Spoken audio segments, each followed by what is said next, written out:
Today we're going to hear from three advocates about their views on housing rights in the U.S. First, we'll hear from Deborah Burton, a formerly homeless person now working with the Los Angeles Community Action Network, and then an international perspective from Sally Booker at the Center on Housing Rights and Evictions. We'll take a couple questions after their presentations, and then Tyler Chase will introduce her upcoming film, The Serfdom of Ken, about forced evictions occurring in New York City, and then we'll have some more time for questions afterwards.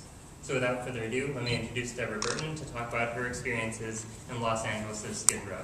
Thank you, Eric. My name is Deborah Burton. I'm a resident of Los Angeles, California, in the United States of America. I work with the Los Angeles Community Action Network, an organization dedicated to fighting for the human right to housing, as well as all other human rights. Right now, we are focusing on two key parts of the right to housing in Los Angeles. First, ending homelessness through significant expansion in affordable housing programs and preventing the criminalization of homelessness. Second, preserving our affordable housing, including public housing, subsidized housing, and rent-controlled housing. My work and personal experiences in housing are intertwined.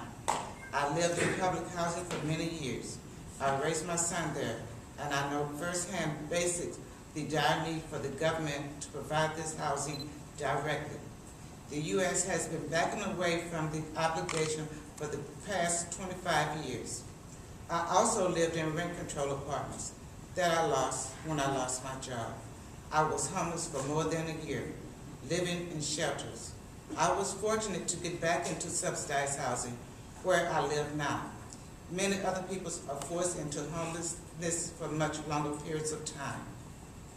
I want to talk briefly about a few details of my work and experiences in Los Angeles, which highlights the U.S. failure to honor the human rights to housing.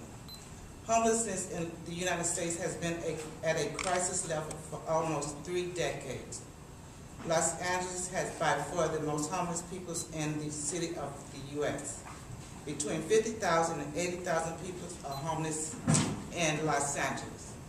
Instead of providing the solution to homelessness, which is housing, Los Angeles and other cities choose to use the police to harass, move, and incarcerate homeless people.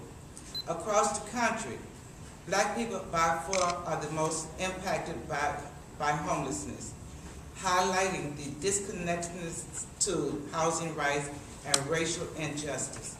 In Los Angeles, 1 in 18 Black residents are homeless, compared to 1 in 270 white residents. Fighting to preserve public and other affordable housing is also an uphill battle. Since the 1990s, public housing has been demolished at record levels. Also, hundreds of thousands of subsidized units has been lost to the private market. The Obama administration units has been lost to the private market. The Obama administration is continuing this pattern, and so are local governments. In Los Angeles, our housing authorities just introduced a plan to sell every public housing unit in the city and eventually lose these units as affordable. I wanted to travel to Geneva as part of the UPR process to put a human face to the ongoing and massive violation of the human rights to housing we face in the United States and in my home city.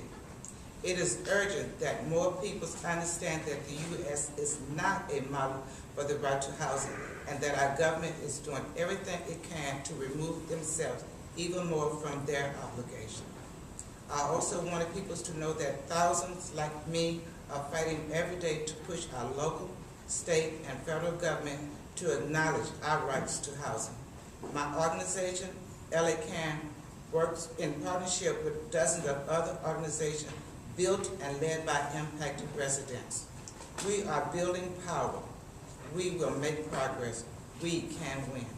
But the task is huge, and we need the international communities to join us in pressuring the U.S. government to do better within our country and throughout the world. Thank you.